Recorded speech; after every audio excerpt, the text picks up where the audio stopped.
ഈ ആശയം, ഭാഷ, ആത്മവിശ്വാസം, ചങ്കുറപ്പ്, അധികം ഈ ഉളിപ്പില്ലായ്മ, ചളിപ്പില്ലായ്മ, ലജ്ജയില്ലായ്മ ഒക്കെ ഉണ്ടെങ്കിൽ ഒരു മനുഷ്യനെയും നിങ്ങൾക്ക് എങ്ങും കീഴ്പ്പെടുത്താനോ തോൽപ്പിക്കാനോ ഈ സാമൂഹ്യ മാധ്യമത്തിൽ പറ്റൂല. ഒരുതരം വാരിച്ചുരുട്ട പോലെയാണ് ചിലരൊക്കെ. എന്ന് പറഞ്ഞാൽ വാരിച്ചുരുട്ട എന്ന് പറയുന്ന ഒരു പാമ്പിൻ്റെ ഇനമുണ്ട്. എല്ലായിടും എന്തൊക്കെയാണ് പറയുന്നതെന്ന് അറിഞ്ഞുകൂടാ. ഞങ്ങളുടെ നാട്ടിലൊക്കെ ഈ വാരിക്കിരിക്കുന്നത് കൊണ്ടായിരിക്കും വാരിച്ചുരുട്ട എന്ന് പറയുന്നത്. തീരെ ചെറിയൊരു തരം പാമ്പാണ്. അതിനെ എത്ര നമ്മൾ അടിച്ചു കൊന്നാലും അതിൻ്റെ വാലിൽ നിന്ന് ജീവൻ ഇട്ടെടുക്കുമെന്ന് പറയും. ചില മനുഷ്യരങ്ങനെയാണ്.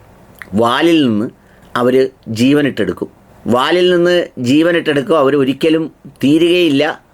അവരങ്ങനെ ഒന്നും അവസാനിപ്പിക്കുകയില്ല. ഞാനിത് പറഞ്ഞതിൻ്റെ കാര്യം നിങ്ങൾ സാമൂഹ്യ മാധ്യമത്തിൽ പലരെയും നോക്കൂ. ഈ പാണ്ടിക്കാട് കുഞ്ഞൻ എന്നൊക്കെ പറഞ്ഞ ഒരാളുണ്ടല്ലോ.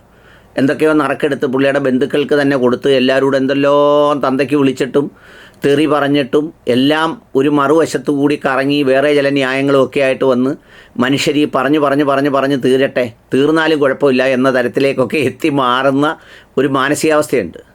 ഞാനിത് നേരത്തെ പ്രവചിച്ചിരുന്നു. ആരുടെ കാര്യത്തിലാണെന്നറിയാമോ? രണ്ടുപേരുടെ കാര്യത്തിൽ. നമ്മുടെ മാരിയോ ജോസഫിൻ്റെയും ജിജി മാരിയോയുടെയും കാര്യത്തിൽ. ഇപ്പോൾ അവർ രണ്ടുപേരും ഞാൻ പറഞ്ഞതുപോലെ രണ്ടായി മാറിയതിന് ശേഷം രണ്ടുപേരും നേരത്തെ ഒരുമിച്ചെങ്ങനെയാണോ ഉപജീവനമാർഗം ഈ സാമൂഹ്യ മാധ്യമത്തിലൂടെ കണ്ടെത്തിയത്, ആ ഉപജീവനമാർഗത്തിൻ്റെ വഴിയെ തന്നെ സഞ്ചരിച്ചു പോകുന്നു. രണ്ട് വഴിയിലൂടെ. ഞാനിതിപ്പോൾ ഓർക്കാൻ കാരണം ഇടയ്ക്കിടയ്ക്ക് ഓർത്തു. പക്ഷേ അതിൻ്റെ ഇടയ്ക്ക് ഇലക്ഷൻ, പിന്നെ രാഹുൽ മാങ്കൂട്ടത്തിൽ, ഇതെല്ലാം കൂടെ വന്ന് ഇങ്ങനെ മുങ്ങി അങ്ങോട്ട് പോകുമായിരുന്നു. ഏതായാലും ഇപ്പോൾ ഇത് ഓർക്കാൻ കാര്യം എന്താണെന്ന് ചോദിച്ചാൽ, നമ്മുടെ ജിജിമോള് മാങ്ങാച്ചാർ കച്ചവടം തുടങ്ങിയിരിക്കുന്നു. അതിനു മുമ്പ് നമ്മുടെ മാരിയോ ജോസഫ് ചില വീഡിയോകൾ, തീരാത്ത വീടുകളുടെ കഥകളുമായി, കണ്ണീരണിഞ്ഞ സ്വപ്നങ്ങളുമായി ഒക്കെ ഇങ്ങനെ വരികയുണ്ടായി. ഇവർ രണ്ടുപേരെയും ഈ വീഡിയോ കണ്ടപ്പോൾ ഓർമ്മ വന്ന രണ്ട് പാട്ടുകളുണ്ട്. അതിൽ ഈ മാരിയോ ജോസഫിനെ കണ്ടപ്പോൾ ഓർമ്മ വന്ന പാട്ട് ഏതാണെന്നറിയോ? പണ്ടത്തെ ഒരു പാട്ടാ. നിലവിൻ്റെ കായലിൽ നിലയില്ല കായലിൽ കനവിൻ്റെ ചന്ദനക്കളിയോടം എന്ന് പറയുന്നൊരു പാട്ടുണ്ട്. അതായത് സ്വപ്നങ്ങൾ കാണുന്ന കണ്ണീരണിഞ്ഞ മനുഷ്യരുടെ ദുഃഖത്തിനോടൊപ്പം വീട് തീർക്കാൻ നിങ്ങൾ ഫിലോകാൽഡിയ ബെൽ ലാഫിയ അൽ കോഡിയ എന്ന് പറയുന്നവർക്ക് കാശ് അയക്കൂ, വീടുകൾ തീരട്ടെ, ദുഃഖങ്ങൾ മാറട്ടെ എന്നൊക്കെ പറഞ്ഞു. അപ്പോഴത്തേക്ക് അദ്ദേഹത്തിൻ്റെ കുറച്ച് അനുയായികൾ താഴെ വന്ന്, മാരിയോ ജോസഫ് നിങ്ങൾ തുടരുക, നന്മയിലൂടെ സഞ്ചരിക്കുക, ഞങ്ങൾ വഴിത്താരയിൽ നിന്ന് ഇതാ പുറകിലൂടെ എന്നൊക്കെ പറഞ്ഞ് സംഗതികളുണ്ട്. അത് അങ്ങനെ ആ വഴിക്ക് പോകുന്നു. പുള്ളി പ്രത്യേകിച്ച് പ്രത്യുൽപാദനപരമായ കാര്യങ്ങളൊന്നും ഏറ്റെടുത്തതായി കണ്ടില്ല. പുള്ളിയുടെ ജീവിതം ആദർശാത്മകമായി ഞങ്ങളുടെ സുലൈമാനിക്ക അതിനുവേണ്ടി ഒഴിഞ്ഞു വെച്ചതാണെന്ന് മാത്രമല്ല, അദ്ദേഹം പലതും വായിച്ചു പോയപ്പോൾ അതിൽ കണ്ട സുലൈമാനെയും യേശുവിനെയും യൂസുഫിനെയും ഒക്കെ കണ്ടാണ് സുലൈമാനിക്ക വഴിമാറി സഞ്ചരിച്ചത്. അപ്പോൾ ആ വഴിയിലൂടെ മനുഷ്യൻ്റെ നന്മകളെ ചേർത്ത് പിടിച്ച് ഇങ്ങനെ മുന്നോട്ട് പോവുകയാണ്. അപ്പോഴും ഈ പറഞ്ഞതുപോലെ രണ്ടുപേരും വർഷങ്ങളായി ഇതടിച്ച് ഇങ്ങനെയൊക്കെയുള്ള അഭ്യാസങ്ങൾ പെരയ്ക്കകത്ത് നടത്തുമ്പോഴും യാതൊരു ലജ്ജയുമില്ലാതെ ആളുകളുടെ മുന്നിൽ വന്ന് ചെറിയ കുടുംബ പ്രശ്നക്കാരെ ആശ്വസിപ്പിക്കുകയും ചിലർക്കൊക്കെ ചില ഉപദേശങ്ങൾ കൊടുത്ത് വഷളാക്കുകയും വലുതാക്കുകയും ഒക്കെ ചെയ്തപ്പോഴും ഞങ്ങൾ പമ്പിരി അടിയും കൂതറ അടിയുമാണ് നടത്തിക്കൊണ്ടിരുന്നതെന്ന് പുറത്തോട്ട് പറഞ്ഞ ആളെയല്ല. അതെല്ലാം ജനങ്ങൾ മറന്നു കാണുമെന്നാണ് അതിയാൻ്റെ ഒരു വിശ്വാസം. രണ്ടാമത്തേത് ഇതാണ് ക്ലാസിക്കൽ മാങ്ങാച്ചാർ. ഈ മാങ്ങാച്ചാർ കണ്ടപ്പോൾ എനിക്ക് ഓർമ്മ വന്ന പാട്ട് ഏതാണെന്നറിയാമോ? വിജനതയിൽ പാതി വഴി വീരുമ്പോൾ എന്ന് പറഞ്ഞൊരു പാട്ടുണ്ടല്ലോ.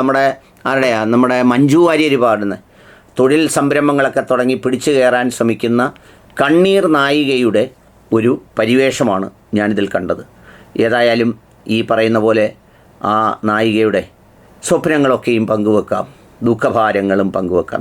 അച്ചാറിലേക്ക് തിരിഞ്ഞു. സന്തോഷം. അച്ചാറിലാണ് ഫിലോക്കാലിയുടെ നമ്മുടെ ചാരിറ്റബിൾ ട്രസ്റ്റിന്റെ ഓഫീസിൽ നിന്നാണ് മുരിങ്ങൂര്. ഇപ്പൊ ഇന്നത്തെ ഈ ലൈവ് വീഡിയോ ഒരു പ്രധാനപ്പെട്ട ഒരു കാര്യം പറയാനാ. നല്ല കണ്ണിമാങ്ങ അച്ചാർ എനിക്ക് കാണാം ഇവിടെ. ഇത് മാത്രല്ല, സ്റ്റോക്ക് വീണ്ടും ഒരുപാടുണ്ട് കേട്ടോ. അപ്പോ ഞാൻ തന്നെ ഉണ്ടാക്കിയ എന്റെ തന്നെ റെസിപ്പിയാണ് ഈ കണ്ണിമാങ്ങ അച്ചാറ്. അടിപൊളിയാണ്, നല്ല ടേസ്റ്റ് ആണ്. ഇപ്പൊ നല്ല സെറ്റ് ആയിട്ടുണ്ട്. ഉണ്ടാക്കി വെച്ചിട്ട് കുറച്ച് ദിവസമായി. ഇപ്പൊ നല്ല രസമായിട്ട് സെറ്റായി വന്നിട്ടുണ്ട്. അപ്പൊ എന്തിനാണ് ഈ വീഡിയോ? സത്യം പറഞ്ഞാൽ നിങ്ങൾ മേടിക്കണം. മേടിക്കാൻ വേണ്ടിയിട്ടാണ് ഞാൻ ഈ വീഡിയോ ഇടുന്നത്. അടിപൊളി ടേസ്റ്റാ. അതും ഇടുന്നു വന്നേ, പിടിച്ചിടാ. ഞാനേ ഓരോന്ന് എടുത്തൊന്ന് കഴിച്ചു നോക്കാന്ന് കാണിച്ചു തരാമേ. നിങ്ങളൊന്നും കണ്ടവരല്ലെങ്കിൽ ഇത് ഈ അച്ചാറിന്റെ രുചി കണ്ടോളൂ. പുതിയൊരു വർഷം പിറക്കുന്നു, അതുപോലെ ക്രിസ്മസ് സെലിബ്രേഷൻ ഒക്കെ വരുന്നു. അപ്പൊ നമുക്ക് വീട്ടില് നമ്മുടെ ഭക്ഷണത്തിന്റെ കൂടെ ഇച്ചിരി എരിവും പുളിയൊക്കെ ഉള്ള കൂടി ആകുമ്പോൾ നല്ല ടേസ്റ്റ് ഉണ്ടാവും ഊണിന്. നോക്കി നിങ്ങൾക്ക് കാണാം, നല്ല നല്ല നല്ല ഉണ്ണി കണ്ണിമാങ്ങയാണ്.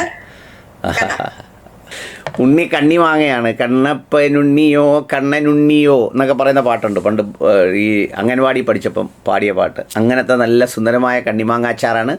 ടച്ചിങ്സ് ആയിട്ടൊക്കെ നല്ലതാണ്, നല്ല രുചിയാണ്, നല്ല റെസിപ്പിയാണ്. നല്ല റെസിപ്പി അനുസരിച്ച് ഉണ്ടാക്കിയതാണ്. ഇതാണ് രണ്ടാമത്തെ വിൻഡോ. ആദ്യത്തേത് ഞാൻ നേരത്തെ പറഞ്ഞതുപോലെ കണ്ണീരും കിനാവുമാണെങ്കിൽ ഇത് കണ്ണിമാങ്ങ രുചികളിൽ വിരിയുന്ന കണ്ണിമാങ്ങ അച്ചാറാണ്. സംരംഭമൊക്കെ തുടങ്ങുന്നത് നല്ലതാണ്. ആളുകളെ കബളിപ്പിക്കലൊക്കെ നിർത്തിയിട്ട് എന്തെങ്കിലുമൊക്കെ കച്ചവടം ചെയ്യുന്നത് നല്ലതാണ്. പക്ഷേ ഇങ്ങനെ ഇതിൻ്റെ രുചിയും സംഗതിയൊക്കെ കാണിച്ച് ഇങ്ങനെ അച്ചാറ് വിറ്റ് ഒരു ജീവിതം കെട്ടിപ്പടുക്കാൻ ഒന്നും അത്രയും ചെറിയ മോഹങ്ങളല്ല നമുക്കറിയാവുന്ന, നമ്മൾ കേട്ടിട്ടുള്ള ജിജിക്കുള്ളത്. ഇനിയിപ്പോൾ ഇതൊക്കെ കഴിഞ്ഞിട്ട് വലിയ വലിയ ഇൻവെസ്റ്റ്മെൻറ്റുകളും അതിൻ്റെ പിന്നിലുള്ള വലിയ വലിയ പ്രോജക്റ്റുകളുടെയും ഒക്കെ ഒരു ചുവടുവെപ്പാണ്.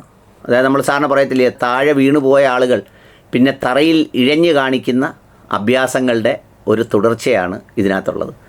എനിക്ക് ഈ കേൾക്കുന്ന ആളുകളോട് പറയാനുള്ളത്, നിങ്ങൾ വാങ്ങിക്കുകയോ വാങ്ങിക്കാതിരിക്കുകയോ ചെയ്യാം, പക്ഷേ ഇനിയും കുടുങ്ങരുത്. എന്ന് വെച്ചാൽ ഈ ഒരു മാളത്തിൽ തന്നെ പലതവണ കൈയിട്ട് പാമ്പിൻ്റെ കടി വാങ്ങിച്ച് കിടന്ന് പൊളയരുത്. അത് മോശമാണ്. പിന്നെ നമ്മുടെ കാസാക്കാരോടൊക്കെ പറയാനുള്ളത്, ഇത് ഹലാലല്ലാത്ത അച്ചാറാണ്. അതുകൊണ്ട് തന്നെ ഇത് വേണമെങ്കിൽ ക്രിസ്തുമസിനും ന്യൂ ഇയർ ദിനങ്ങളിലുമൊക്കെ പിന്നെ പ്രചരിപ്പിക്കാം. നല്ല എരിവൊക്കെ കറക്റ്റ് എരിവായിരിക്കും. കാരണം ജിജി ചെയ്യുമ്പോൾ അതിന് പാകത്തിനുള്ള എരിവ് ജിജിക്ക് അറിയാം. ആ എരിവൊക്കെ ഇട്ടായിരിക്കും ഇത് ചെയ്യുക. അതുകൊണ്ട് ആ എരിവ് നന്നായി ആസ്വദിച്ച് ആനന്ദകരമാക്കാൻ വേണ്ടി ഉപയോഗിക്കണം എന്ന് വിചാരിച്ച് ഈ അഭ്യാസങ്ങളിൽ കുടുങ്ങി പാവങ്ങൾ വീണ്ടും കൊണ്ടുവന്ന് അധ്വാനിക്കുന്ന പണം അയച്ചു കൊടുത്ത് പെട്ടുപോകരുത്. അച്ചാറൊക്കെ ഇഷ്ടമാണെങ്കിൽ വാങ്ങിച്ച് തിന്നോ, കുഴപ്പമൊന്നുമില്ല. നിങ്ങളെ അച്ചാറിടാതെ സൂക്ഷിച്ചോണം.